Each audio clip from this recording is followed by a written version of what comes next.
తాకట్లో ఉన్న మీ బంగారాన్ని విడిపించి ఆ రోజు ఆన్లైన్ రేటుకి కొంటాం. Sharma gold company. ఓం నమో వెంకటేశాయ. నేను Geetanjali. Welcome to Suman TV. ఇవాళ మనతో పాటు ఉన్న అతిథి రామకిషోర్ ఆచార్యులు గారు. నేను ఇలా చెప్పడం కన్నా శ్రీవారి దాసుడు అని చెప్తే చాలా త్వరగా అర్థమవుతుందండి.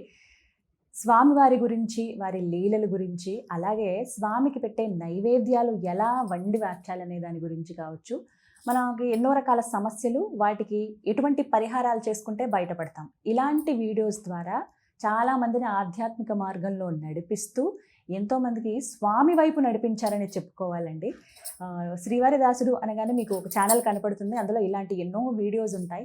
నాకు అనిపించింది వారితో ఒకసారి మాట్లాడాలి, మన ప్రేక్షకులకు కూడా తెలియచేయాలి ఎన్నో విషయాలు, మరీ ముఖ్యంగా స్వామివారి గురించి, మనకుండే సమస్యలకి ఏవైతే ఉన్నాయో వాటికి పరిహారాల గురించి అని వారిని ఆహ్వానించాము. వైజాగ్ నుంచి ఇక్కడికి వచ్చారండి. మన ఆహ్వానాన్ని మన్నించి ఇక ఆలస్యం చేయకుండా గురుగారితో మాట్లాడదాం.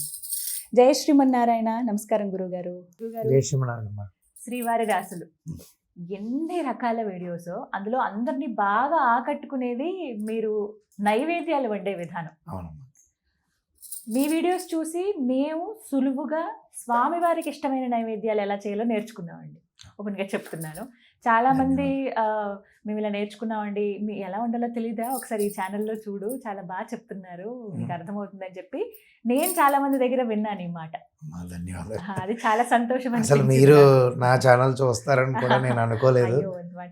చాలా చాలా సంతోషం అమ్మా. మీరు నా ఛానల్ చూసి ప్రసాదాల నిమిత్తం అన్ని రకాలుగా ఛానల్లో పరిహారాలు అన్ని చూసి మీరు చాలా హోంవర్క్ చేశారు. అది మాత్రం తప్పకుండా ఫాలో అవుతూ ఉంటాను కాబట్టి నా అదృష్టంగా భావిస్తాను. మాదే అదృష్టం. అయితే తెలుసుకోవాలనుకుంటున్నది, అసలు స్వామివారికి ఎటువంటి నైవేద్యాలు అంటే ఇష్టం? ఇక అక్కడి నుంచి ప్రారంభిద్దాం. నైవేద్యం అనేటప్పటికి ఫస్ట్ స్వామివారికి ప్రతిరోజు ప్రతి నిత్యం బాలభోగం అంటారు.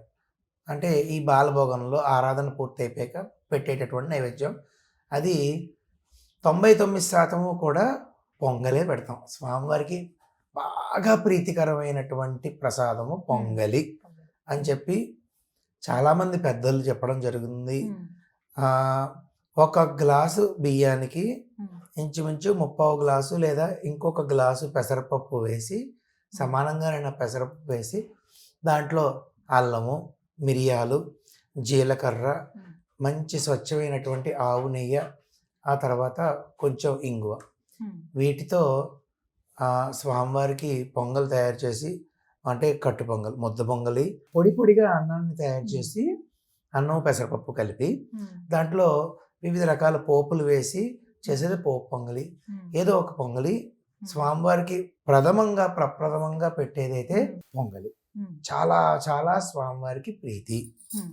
అదేవిధంగా దాని నుంచి పెద్దలు మనకి ఇచ్చిన వరం ఏంటి అంటే, మన పొంగల్ ప్రతిరోజు ఆలయానికి వెళ్ళి స్వామివారిని సేవించుకుని తీర్థం తీసుకుంటాం, పొంగల్ తిన్నాం అనుకోండి.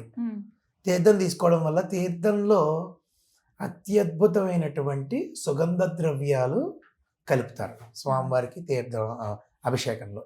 అది తీర్థంగా మనం తీసుకుంటాం. దానివల్ల మంచి ఆరోగ్యం.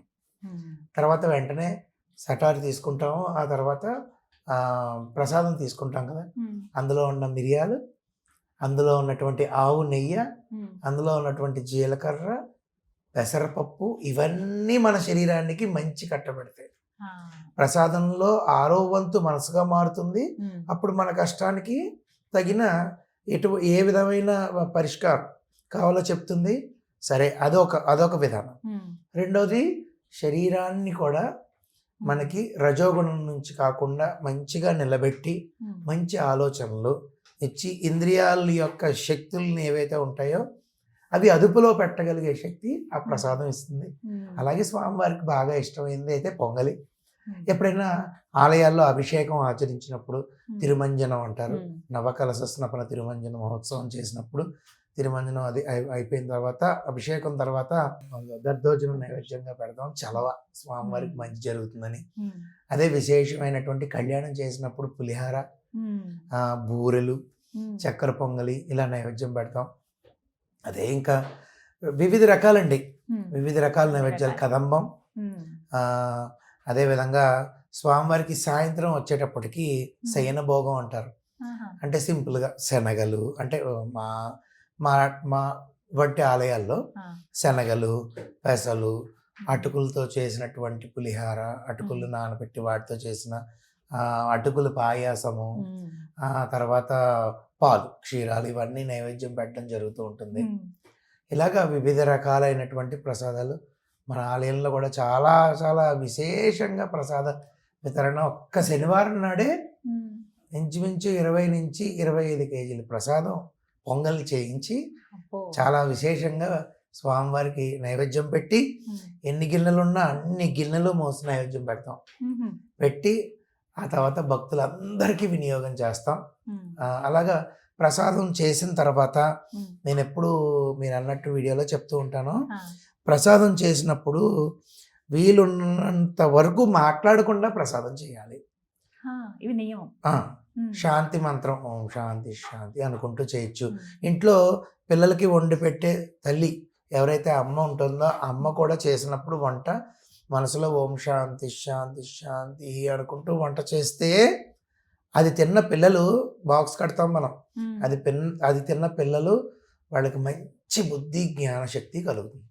అలాగా ప్రసాదం చేసినప్పుడు వీలైనంత వరకు మాట్లాడకూడదు అంటారు. ఎందుకు అంటే నోట్లోంచి మాట్లాడడం తుప్పలు అవి పడతాయి, కొంచెం ఇది అశౌచం అవుతుందని. ఆ ప్రసాదం చేసిన తర్వాత ఆ ప్రసాదం చేయడానికి వాడిన గిన్నెలు ఏవి కూడా సేవకులకి తోవడానికి వేయకూడదు. పూర్తిగా నైవేద్యం అయిన తర్వాత మంగళాశాసనాలన్నీ పూర్తయి గోష్ఠి పూర్తయిన తర్వాత మనం బయట వినియోగానికి పెట్టినప్పుడు మనం వేసి అప్పుడు సేవకులతో ఆ యొక్క సామాన్లు ఉపయోగించినవన్నీ తోవించవచ్చు. తర్వాత ఈ నైవేద్యం పెట్టినప్పుడు శుభ్రంగా ఇక్కడ ఇంట్లో అయితే పర్వాలేదండి, ఆలయంలో అయితే ఒక విధానం, ఇంట్లో అయితే పర్వాలేదు ఎవరు చూడకూడదని ఒక పసుపు వస్త్రాన్ని తడుపుకుని బాగా పిండుకుని ఆచ్ఛాదనం చేసి తీసుకెళ్ళి ఆ తర్వాత కింద కొంచెం నీళ్లు పోసి ఒక చతురస్రాకారంలోనూ కొంచెం ఒక స్క్వేర్ షేప్లో చేసి కొంచెం పసుపు వేసి దాని మీద ఆ గిన్నె పెట్టి ఆ గిన్నె లోపల ఒక్క తులసి దళం, అమృత తుల్యం అనమాట తులసి అంటే, తులసి దళం వేసి అప్పుడు స్వామివారికి నైవేద్యం పెట్టినప్పుడు అది అంటే మీకు స్వామివారు స్వీకరించారు అనడానికి రుజువు ఏంటండి అని అంటే మనసే సాక్షి. ఏ విధంగా అంటే నేనే ఉన్నాను, ఉప్పు ఎక్కువ వేసేసాను నాకు తెలుసండి, మీరు నమ్మరు నిజంగా. అంటే అవతల వారికి అబద్ధం, నాకు నిజం అండి. ఉప్పు ఎక్కువ పడిపోయింది ఈరోజు, నైవేద్యం పెట్టిన తర్వాత ఉప్పు సరిపోయిన రోజులు నాకు ఉన్నాయండి. నేను ఆత్మహత్యగా చెప్తున్నాను.